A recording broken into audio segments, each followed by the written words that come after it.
সীমান্ত রক্ষার প্রশ্নে বিএসএফকে কোনো ধরনের ছাড় দেওয়া হবে না বলে জানিয়েছেন বিজিবি মহাপরিচালক মেজর জেনারেল মোহাম্মদ আশরাফুজ্জামান সিদ্দিকী। তিনি বলেছেন, সীমান্ত রক্ষার জন্য আমরা বদ্ধপরিকর।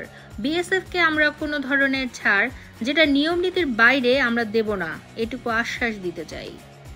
বৃহস্পতিবার দুপুরে বিজিবি সদর দপ্তরে এক সংবাদ সম্মেলনে তিনি মন্তব্য করেন, প্রবল ছাত্র জনতার আন্দোলনের মধ্যে গত 5 অগস্ট আওয়ামী লীগ সরকারের পতন ঘটে।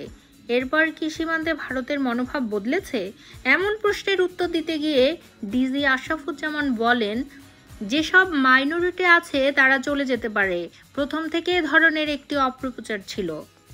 তখন আমরা দেখতে পেয়েছি বিএসএফ তাদের ক্যাম্পাসগুলোতে জনবল বাড়িয়েছে। তারা অত্যন্ত সতর্ক অবস্থায়।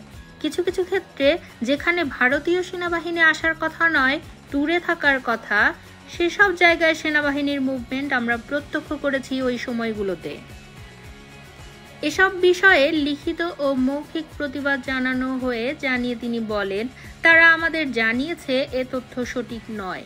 তবে পরবর্তীতে ডিজি পর্যায়ে যে মিটিং হবে, বিষয়টি আবারও তোলা হবে। সার্বিকভাবে দেখতে পাচ্ছি তারা তাদের প্রহরা বা নিরাপত্তার ব্যবস্থা অনেক বাড়িয়েছে। আমাদের এদিকে অনেক কিছু খেয়াল করার চেষ্টা করছে। বিজিবি মহাপরিচালক বলেন, এর মধ্যে খুঁজে বের করার চেষ্টা করা হচ্ছে যারা আমাদের দেশের অপরাধী চক্র। কিছু তথ্য পাচার করছে বিএসএফ এর কাছে। এসব অপরাধীদের চিহ্নিত করে আইনের হাতে সোপর্দ করার কাজ চলছে।